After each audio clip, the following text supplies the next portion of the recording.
Hello and welcome back to the Concept Checkup. The point of Concept Checkup is to dive into the Warframe forums, look for a community-made Warframe concept, and talk about it. For the purpose of Concept Checkup, I will use my custom-built evaluating method known as AS. Without further ado, let's begin the checkup. For today's checkup we have Vector, the Momentum Warframe. Vector was created by JM4Man02 on the Warframe forums, and is rather unique because its kit relies on an already existing mechanic, the melee combo damage multiplier. Vector's armor and damage increase depending on how high his melee damage multiplier is, and as such, he can become an unstoppable force if it's high enough. His stats make him frail in the beginning, but if he builds up high enough via the melee damage multiplier, he can become a force to be reckoned with. Vector has a 3-part passive. This sounds overpowered, but allow me to explain. Vector's first passive is purely visual. The higher Vector's melee damage multiplier is, the larger he becomes. In other words, Vector starts out about as skinny as Necros, but with a high enough melee damage multiplier, he can become as large as Rhino. Vector's second passive is merely a convenience. If Vector does not have a melee weapon equipped for whatever reason, he can use his hands and feet as melee weapons, so Vector is never without a fighting chance. Vector's third passive increases the base reset time of his melee damage multiplier to 6 seconds, and his melee damage multiplier does not reset when blocking with a melee weapon. It's quite clear that Vector is meant to be a hard-hitting melee bruiser, and if he is paired with a maxed body count, well, let's just say he would quite literally become a killing ball of momentum. Vector's first ability is Shadow Lunge. Vector jumps to a targeted enemy, ignoring all enemies in his path, and upon impact, creates a shockwave in a 180-degree area in front of him, stunning all enemies in the range for 2 seconds. Enemies that are ignored by Shadow Lunge and enemies that are hit by the shockwave stun add to Vector's melee damage multiplier. It's obvious that this ability is meant to be used as the sustain for Vector's melee damage multiplier, and can double as minor crowd control with its short, but decent range stun. If Shadow Lunge also applies to locations, it could also be used as an escape ability. Vector has 2 possible second abilities. The first is Concentrated Blast. Vector's melee hit counter is reduced by 30 for each use, but it knocks down all enemies struck by Concentrated Blast, and deals 150 times Vector's melee damage multiplier. This means that if your melee damage multiplier reaches 3.5, Vector's damage from Concentrated Blast becomes 525. The melee hit counter reduction clearly makes it so Concentrated Blast isn't spammed at every opportunity, but besides that, the knockdown seems useful.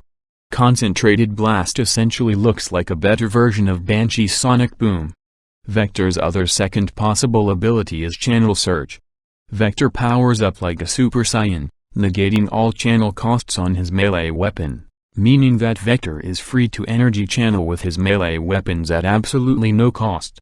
I assume that Channel Surge is a time-limited ability, because if it isn't, it would be a very overpowered ability, since it would grant Vector the power to use mods like Focused Defense, Live Strike, and Corrupt Charge for absolutely free.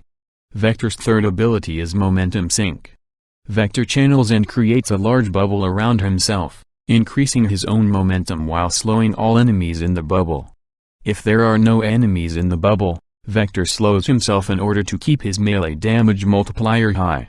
All enemies inside the bubble are slowed by 10% times Vector's melee damage multiplier, and Vector's hit counter is increased by 1 for every enemy in the bubble, per second. Vector's Momentum Sink seems like a long-range version of Frost's Snow Globe, but it's more geared towards crowd control than defense. Momentum Sink has the Momentum Redistribution Augment, which gives all allies in the bubble bonus movement and attack speed.